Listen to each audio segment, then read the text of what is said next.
Welcome to the Major League Real Estate Podcast, a podcast for operators of large-scale real estate portfolios. My name is Nathan Sosa, and I'm your host. Together with my co-host, Matt Hamilton, we talk about tax and legal strategies, and we bring on operators of large portfolios for in-depth discussions on how they grow their business. We hope you enjoy. And welcome to another episode of the Major League Real Estate Podcast. I am joined, by usual, as my co-host, Matt, and we have a special guest today, Patrick Grimes of the Passive Investing Mastery Series.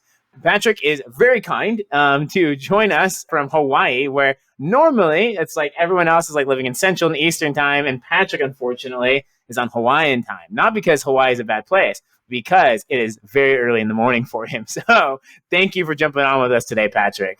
Yeah, I appreciate you having me, Nathan. You probably see the sun rising up behind me there. And I appreciate you coming on our Mastery Series session. We had an awesome one about cost segregation and bonus depreciation. Really excited to be on your platform.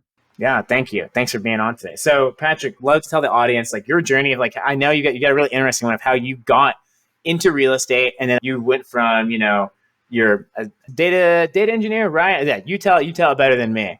Yeah, well, like many of your listeners out there, I was a hardworking professional in corporate America. I graduated with a mechanical engineering degree, won an engineering competition in robotics, so I got a job doing machine design, automation, and robotics, and it was great. I had a blast doing it. Started earning some good cash, and as a snot-nosed engineer, figured I could rule the world pretty quick. So I asked the founder of the company I work for where I could, double and triple my money every year, and he was like, "Well, development, go into development." And so his messages was like he made all his money in high tech, but he dumped it into alternatives. And that was wise. It was bad timing, but it was wise advice because this was before the subprime mortgage collapse. So I toppled down, skinned my knee pretty bad, and ego was bruised coming through that. But picked myself back up and made my way back into investments after that. Very cool. That's awesome. Now, if I remember correctly, that from our prior conversations, you started out basically, right, like working as a robotics engineer, and then you kind of got into real estate, got your first taste, and you flipped to contractor, went after the great tax status of real estate professional status, right? Took advantage of that. And then I guess, so like, where did that transition happen where you went from basically being kind of like a large landlord to now like you're running multiple syndications, being involved in those types of things? I guess, how did that transition happen there? That's a good point. This is a accountant tax podcast, so I should probably highlight my tax journey along the way, right? Because it was brutal for a long time because I was pulling in substantial income after I got my master's in engineering and MBA, and I was a W-2, and I was just paying copious amounts of taxes. And actually, what I always recommend, and what I recommended to my audience when you were on, is set up that intro call with Nathan, because you don't know what you don't know. And when my Sil, which is a sweet old lady, finally retired, who was doing my taxes, and I got a real accountant. There was an architect and not an archaeologist. I learned about R&D tax credits, and turns out a lot of what I was doing was R&D, and I had switched, to your point, from a W-2 to a contractor to free up my time to do more investments, and I was able at that point to do R&D tax credits. And so as he set me up as an S-Corp, and I pay myself a W-2. And I minimized the W-2, but the W-2 itself was mostly offset by the R&D tax credit. So I wasn't like depreciation where there's a recapture. I was like, that went away. That was just cash in my pocket that would have otherwise gone to Uncle Sam. So getting the benefit of the S-Corp was incredible because I wrote off essentially most of my life before I paid taxes. And then I paid a W-2 income, which then got written off with R&D tax credits. And so it just took my W-2 income, which was gargantuan, the tax obligation, which was horrible, to a very much more reasonable amount. Yeah, I forgot about the R&D tax credit piece. That's really fantastic. That's crazy that you hit the trifecta, right? Depreciation, S-Corp benefits, and the R&D tax credit all at once. So that's like I definitely would call that the trifecta in tax, and how basically it's how you pay nothing, right? Yeah, so there was a good 5-6 years where I wasn't able to get the real estate professional status. My accountant was good, but he wasn't magical. So he couldn't force me to do, as I was working really hard as a machine design, automation, robotics engineer, right? And even as a contractor, my calendar was just packed full of trips and work. And so there was just no way to do the hours. I had to do 700 hours in real estate. And you can fill in the blanks here, but if I did more hours in engineering, I had to increase the amount of hours I do in real estate to do more than 50%. That took me 5 or 6 years before I had wound down. It was only possible with being a contractor, wound down the engineering to where I was able to see less hours, log less hours in it. So 5, 6 years later, I had a pretty big carry forward of depreciation, at that point. But the year that I actually exported my calendars and I said, look, here's my engineering calendar, here's my real estate calendar. And man, believe me, I was logging every single hour I was doing for real estate inside that real estate calendar. I was super wanting this. And he said, oh, wow, you have it was 1,000 more hours or whatever, and you're going to be able to do this. And I was like, okay. So I went back and created a log. And then that year, it's not magic. It's just, you just have to check a box, right? To become a real estate professional. What's the last year I paid taxes? That's pretty amazing, right? That's that's a pretty powerful tax tool there. Right, yeah.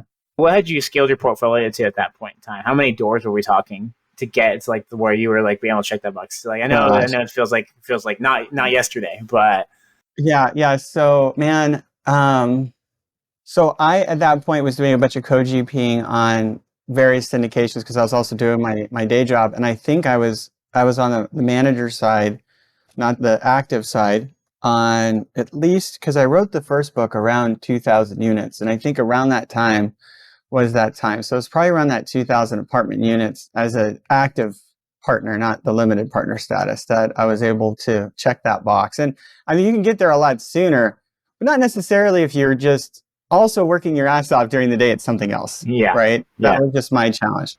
Yeah. So as you were kind of getting into this space there, you mentioned that as you were kind of working towards a real estate professional, you were working with other GPs in the space. How did you get connected with these other folks and kind of syndicating these deals?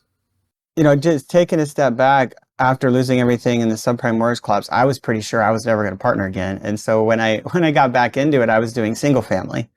And I did meet a bunch of people through my single family. It was working. I was doing great. I was doing a bunch of deals, and I was more so looking for not speculative stuff, but existing construction, stuff that cash flowed, stuff that I could buy, renovate, refi, rent, and repeat. I didn't know what the BRRRR method was at the time, but I was doing it all on my own. And then I met some people, and they're like, hey, you're starting to build this portfolio. And I started complaining about the challenges, and they're like, hey, you just need to do apartments, because my theory was 3-bedroom, 2-bath, highest appreciating asset, longest running appreciating asset, first to recover. Houston, best market, most stable market, even in downturns. That's where I'm going to go. They're like, well, if you do 80 plus units, then you don't have to chase property managers. And so before I got married, I told my wife, I was like, look, I'm going to take a break. I'm going to spend a while. I'm going to learn apartments. So in your question, it took me 2.5 years from the time that I told my wife, we got married in California, got married in Beijing, to completely reprogram myself, to get back into it, but then to learn how to partner and trust and find other people. Now, I wasn't without my challenges, right? Because, we did some deals that are doing great. And we did some deals that are struggling right now. It's a really tough time for apartment buildings. And some of the markets like Atlanta just got outsized hit, right? So it's not without it, but that's why you're in a diversified portfolio. But it took me a very long time to learn how to partner.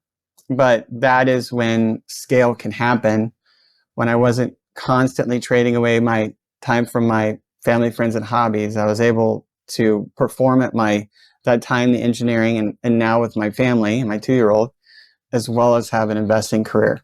Yeah, that's awesome. We've seen a lot of people who have gone from the tech and engineering space into syndication. What are some of the skills that you took from being involved from that and then taking that into the syndication real estate investing space? What are some of the major key things that you felt like you learned, or the insights that you gained from that? I actually got my master's in engineering with the emphasis in systems engineering, and I have an MBA. And I was doing automation and robotics, which became a lot of R&D stuff because it's one of a kind type. I'm going out in the field. I'm going to Tesla. I'm going to Abbott at J&J for heart valves, or satellites at Lockheed, or SpaceX, or Boeing. And I'm every time I'm going in, it's looking at these new projects And I'm essentially doing due diligence, right? I'm learning about stakeholders and I'm learning about requirements. And then I come back and we create essentially a design, and then we create a financial model, right, for a new venture. And we're forecasting and projecting, and we're talking to a lot of cross-functional groups. And every single piece of that actually applies, right, to underwriting a multifamily deal, building relationships with brokers and insurance and accountants and cost seg, and building relationships with sellers and buyers and lenders and all these cross-functional groups required to be able to execute on these highly complex projects, and then creating a financial model that is a bit of an art, science, and technique. And of course, the burden of most engineers is that it's never done. So I had the luxury of, I started out, one of my first jobs was actually at the Toyota plant, which became Tesla, the NUMMI plant, right? And so I learned the perfection of 99.99999% perfection. And that's where engineers have a hard time actually functioning as an entrepreneur. But when I went into custom machine design, automation, robotics, we learned how to get somewhere and just give it a go. And so a lot of engineers just never learn that skill, is just get it to a point and give it a go. And the analysis paralysis, right? And I think took me 2.5 years before I gave it a go, apartment buildings, right? So I think that's, on the one hand, there's a lot of applicable skills and some do great. On the other hand, some never are ready and never pull the trigger. Yeah. I think it's super wise, right? It's like at some point you can't let what is a quote, like perfection's the enemy of progress, right? Or something like that. And so I think that's really fantastic. I think accountants also struggle with that too. So we also deal with that mindset as well. But yeah, so that's fantastic, Patrick. So now we're fast forward to where we're now. What are some of the syndications and investments you have going on right now that you've kind of gotten into? We'd love to hear about like where you're at today versus what you were when you started way back when. So I'm a bit, what's really cool about where we're at now is, we have my wife, she was doing animation producing and she was able to walk away, so she gets to take care of my boy. So I left engineering, and now we get the opportunity to just kind of spearfish the investments that we want. And I'm really focused on non-correlated, which means different investments which don't rise and fall in the same market fundamentals. Allocations, meaning do a strategic portfolio allocation into investments which will ride out recessions. That's really, ultimately, if you look at the very first advice I got from Carl Berg, my old, machine design guy, he's like, make your money in high tech, but don't be all in there. Put it somewhere else that will build sustaining wealth, because you won't ride the same waves. But I saw the wave in that, right? And then you've seen the stock market, you've seen oil and gas take a hit, you've seen commercial real estate just take a hit. So the only real way to sustained legacy wealth building is to figure out different kinds of investments, like that don't rise and fall, like real estate, oil and gas, stock market's one of them. What I really like are the ones, I'm also a dollar. I invest in gold, precious metals.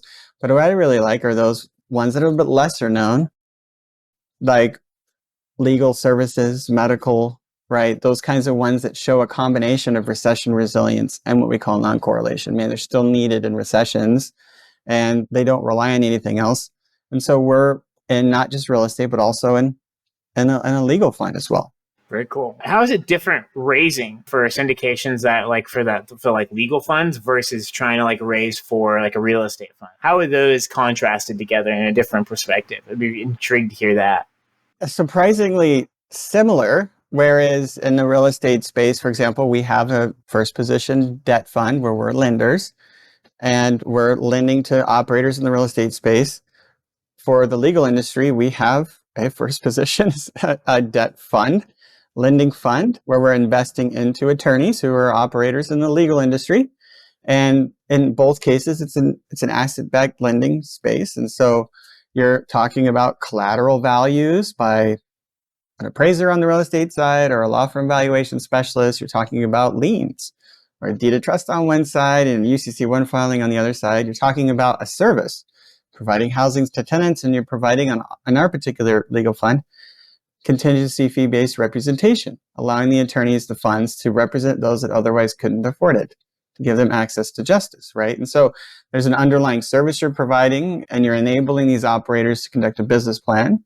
And with real estate guys, they're either buying properties or CapEx to improve properties. And attorneys are doing the same stuff. They either need to acquire clients or they need operating expenses to get across the finish line so they can participate in the settlement. And we get returns on the exit, right? So they're very similar. And once you're able to communicate, to your point, how do you raise capital into them? The similarities, any asset-backed type of lending or financing fund becomes pretty clear that it's just a different industry. Same exact stuff, just a different industry that can provide different kinds of returns, right? Different non-correlated returns, right? That won't rise and fall together. Real estate syndication tax is confusing to you? Well, that's why hopefully you listen to the podcast today. Also, you should go to our website, www.therealestatecpa.com, and you will be able to get access to the ultimate guide to real estate syndicators and sponsors, which breaks down everything from preferred returns, depreciation strategies, whether you're a GP or an LP, avoid costly mistakes, and maximize your returns. Download the complete guide free and get the tax clarity you need to succeed. So it sounds like, if that's the pitch, it sounds like with your investor pool specifically, there's a lot of overlap between investors who are interested in investing in both types of assets, and they just kind of invest across the portfolio that you have available. Is that fair to say? Yeah, I think our reinvestment rate is really high, and even across from real estate deal to real estate deal. But then we have, I think it was when we launched our debt fund, we had like 3/4 of it was from prior acquisitions. And then when we launched our litigation finance fund, over half of it was real estate people. Majority of them had our litigation. We call it's our diversified litigation portfolio, right? But when we launched that, it was over half of people that had invested into a real estate deal. And I think really people, they really resonate with this idea that, hey, there's other places to invest. There's other industries. Some are really straight and up and to the right, like legal, medical, education, CPA firms, HVAC, all these things that are needed. They just don't know how to access them. And that's what we're trying to do, is provide access to those. It's a really niche business model, I think, right? I don't think that's like those, not a whole lot of those out there, in my opinion, at least from what I know. Would you agree with that? Or you feel like it's a pretty niche market right now?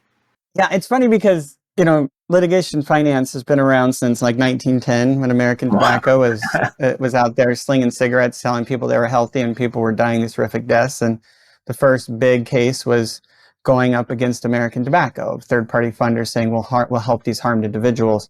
And they got $1 billion settlements. And the legal industry is bigger than the global airline industry. So, it's not a small industry, right? But it is lesser known to accredited investors. I learned about it, I started actively trying to pursue investments in it 5 or 6 years ago. I had a really tough time. One of my friends, Dennis Shapiro, who wrote the Alternative Investing Almanac, we tried to get a fund together. It's like 5 years ago or something. We couldn't do it. 3 or 4 years ago, I talked to David, my current partner. At the time, they were only taking 20 million checks, minimum buy-in. And it's because these types of non-correlated alts are really highly coveted by private equity, institutions, family offices, sovereign funds. That's who were his customers. And then he finally hung up his hat in private equity. And I said, look, let's set one up, because I don't know of one that takes $100,000 check. And this is a really great asset class. And he said, okay, let's do it. So that's how it came about. That's super interesting. What would you say the profile of your average investor? Like you said, it's not people who are writing, multi-million-dollar checks. You were targeting these people who could only cut like $100,000 to $200,000 checks. So what's the kind of profile of investor you target? Well, so we're a Reg D 506C securities offering, right? So that means that we're limited to accredited investors. If accredited investors, million in net worth, not including your personal residence, 200,000 in income, or 300,000 when combined with your spouse. And I believe that there's a couple other ways you could potentially qualify, but those are generally how it works. And so that's like the floor. But if we weren't limiting ourselves to accredited investors, we couldn't be here talking about it, right? Because you can't generally solicit investments that you have non-accredited investors in. So it's like a catch-22. But if somebody's not accredited, set up a call. I know a bunch of guys I can introduce you to, but they can't be out here talking about it, okay?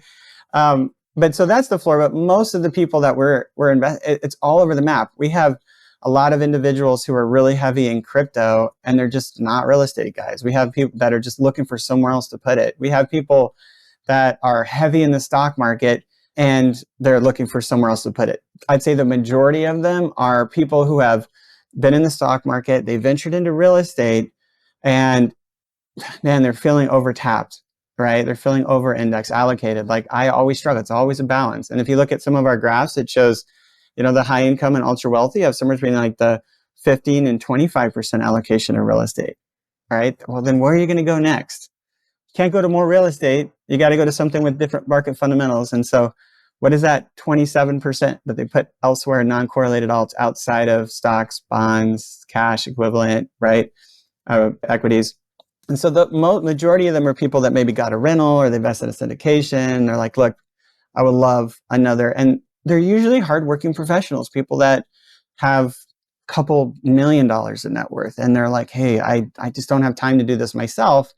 They're just like I was back then. And I don't want to trade my time away from my family, friends, and hobbies to be an operator only to compete against people that have been doing this for decades, like I did, and then lose myself like I have in the past.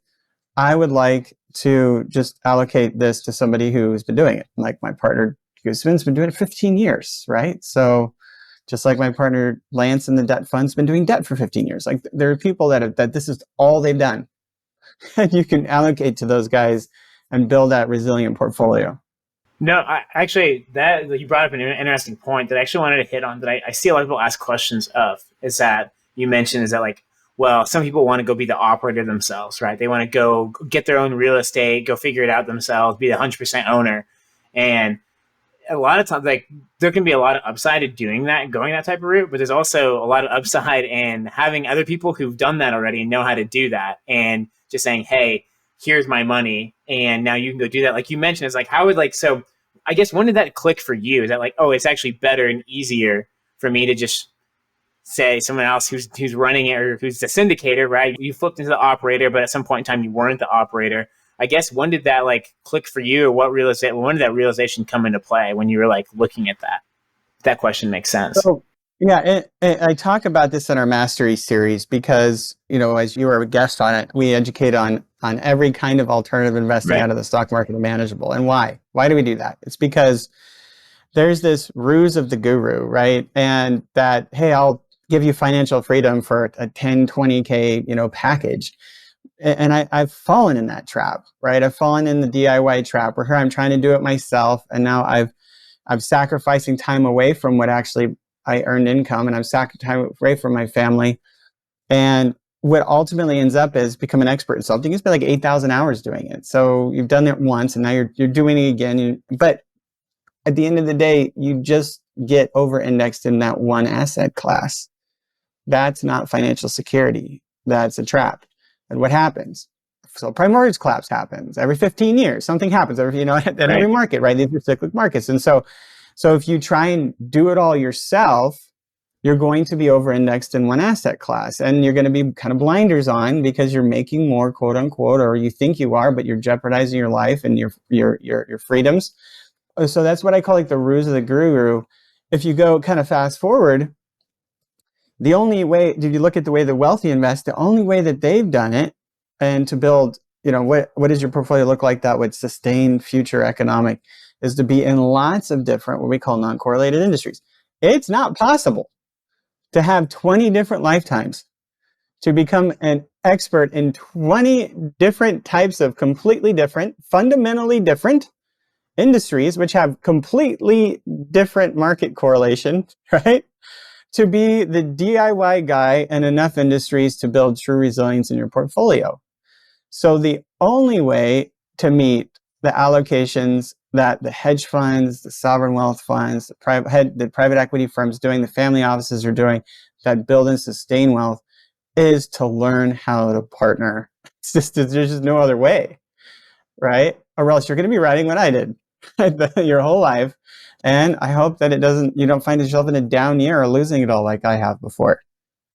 No, that's a great point. So you don't think someone can go be and figure out how to buy an accounting firm, and then how to buy rental properties, and then how to buy, right? It's like be in all these businesses and trying to run them all yourself, and all of a sudden you realize at the end of the day that like it's just impossible, and you can be right, you can do everything, but you can't be the best at everything, right? And it's unfortunately it's just the truth of life. Yeah, so there's two sides of it. One side of it is it's just not practically possible to build a truly resilient, non-correlated portfolio doing the guru or the DIY. And I'm an example of that over and over again. The first time I lost it all. The second time I lost my life. And I had to put everything on pause because I just couldn't even get married to my wife. I was so busy trying to DIY, right? And I got way over indexed in apartment buildings and we just saw a downturn, right? So I've been through this, I've been through it. So I'm trying to communicate. The other is, well, if you're really good at being a W-2 employee, whether it's a doctor or a partner in a law firm, then you're probably not an entrepreneur, or you like what you're doing and you're really good at it. And being an entrepreneur is a highly risky gambit. It's a highly risky game, and very few people succeed at it. And venturing out on the DIY journey is exactly that. And doing that once if you succeed at it once, that's incredible. If you succeed like 10 times, it's just statistically impossible. It's just, other than Elon Musk, okay? Like it's a real thing. Right. It's why those people they're just infinitely different than the rest of the population, regardless of like you find the people who are also hardworking, successful, and willing to take those risks. Those individuals are just so much different than everybody else at the end of the day. They're just like, they're the top 1% of the 1%. Not saying that like other people can't be that, but there's a difference, right? That ultimately is what I just keep thinking about and what I find in my own journey of life too. So in this conversation, what keeps coming to mind is actually, I just had a conversation with someone else recently. It was a larger conversation about kind of valuing your own time and knowing when to delegate. And he recommended a book to me called Who, Not How. And whenever you have a problem and you're trying to overcome something, your first question should be, okay, who can help me with this? Not how can I do this myself? Not to say that maybe the answer is I am the best person to do it. But oftentimes with these larger problems in life, you are not the most qualified to be solving this. And if someone else has dedicated decades and decades to solving this problem for themselves and others, it's best to lean on experts in the field to really get you the best results for different aspects of whatever you're trying to achieve in life. So that's just what keeps ringing in the back of my head as this conversation just kind of continues on. When I was a mechanical design engineer, that's what I did. I didn't also become the electrical design or the programmer or the assembler, right? I didn't become those other guys. And I knew that there was another who, right? There was cross-functional. But what's interesting is that when you talk, because I talk to thousands of investors, you talk to very, very successful people like even me. When it came to my personal finances, there was no who that could invest into a real estate deal other than me, right? With my funds, and I get the same sort, and I've been there. And that's why I said it took me a long time to learn how to partner. But I get the same thing from people who are experts in their fields, right? Whether it's an attorney or a doctor. I don't mean to pick on those guys, but those are the ones that they are the most independent of the independent, right? And while they rely on their professional career, other people surrounding them and professional opinions, and they delegate, when you get to their personal finances, there's a completely different perspective, and they don't apply that same knowledge of the who is the right person. And one of my friends, Bronson, wrote a book called Fire Yourself. And I really liked it too, because it is what I had to do. I had to fire myself as, the guy who's going to do amazing real estate development, speculative real estate development. I had to fire myself as the guy, even though I was succeeding at single family, I had to fire myself because I wasn't the right who to be doing every single job. And so it wasn't until I found the other who's that I was able to build a balance, right? And build stability in a non-correlated portfolio. No, it's great. It's really great. It's honestly super great advice. And so, unfortunately, this is a tax podcast. So to divert it somewhat back to that. No, this has been a great conversation so far, right? Right. I just have to ask the tax questions, unfortunately. So actually, I was thinking about this. You're talking about like, hey, you're doing a lot of non-correlated investments, right? Law firms, litigation financing, et cetera. I'm curious, like actually, so there's a concept that like I throw around out there for a lot of individuals called PICSS, passive income generators. And honestly, this sounds like some of these deals that you're doing are potentially that, right? Where you're potentially investing into legal or something like that. Is that correct, right? Because we know like what real estate always produces lots of depreciation losses, right? So is this different from that perspective where people could invest into these funds and actually get income to use against their passive depreciation losses potentially? Man, I hate to answer that question. Outside of retirement accounts, obviously, because those are tax advantaged, and about 40% of our investments in the legal portfolio are actually in that. We are structured a little bit differently, and there's no one legal fund which is the same. I mean, there's only a couple out there that I can think of, but they're all completely different. It's just like saying, oh, this is just a real estate deal. Well, there's 1,000 kinds of real estate, right? Just like there's, good point. 1,000 ways to invest in the legal industry or in medical industry. We chose a little bit different route, whereas in the legal industry, other than like in our debt fund where everything comes back as interest income, right? You just get your capital back.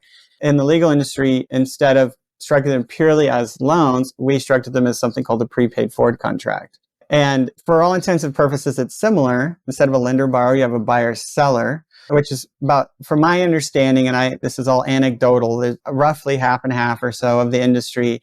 There's nothing published about this, but we understand about half the people out there from our attorney and our legal fund tax guy about structuring one way versus the other. But what it allows you to do is it allows us for the returns to come back as short or long-term capital gains. Of course, over a year, it's long-term capital gains, which is the majority of it, which means that you can use other capital losses potentially to offset those gains.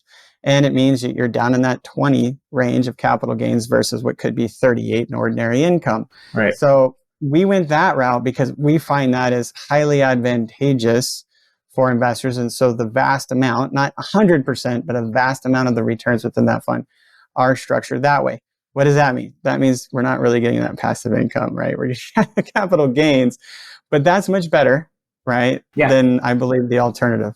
Significantly. It's still way more tax advantageous, that type of asset, right? So we're looking at like basically a 23 to 37%. That's a big swing in taxable income percentage, right? I always try to find how people get down into the 20s, right? Versus like finding ways to get up into the 20s, right? So I guess what's the biggest like tax complication that you guys have ran into as you're doing your deal structures? Like tax complication or just a neat scenario that you've ran into beside like that was actually really interesting, like the fact that like, hey, this is mostly long-term capital gains here. So that's actually kind of answered that question already maybe. But what are some other like neat items or implications that you guys have ran into so far?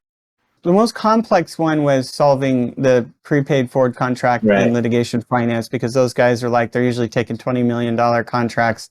And so we're trying to invest $1 or $2 million at a time and trying to find these $1,000 an hour guys to come to the table with us.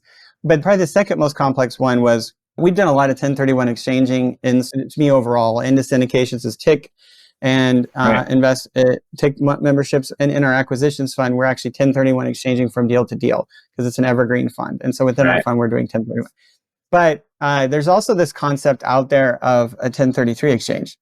Nobody I know knows about it other than these two dudes who are nodding here.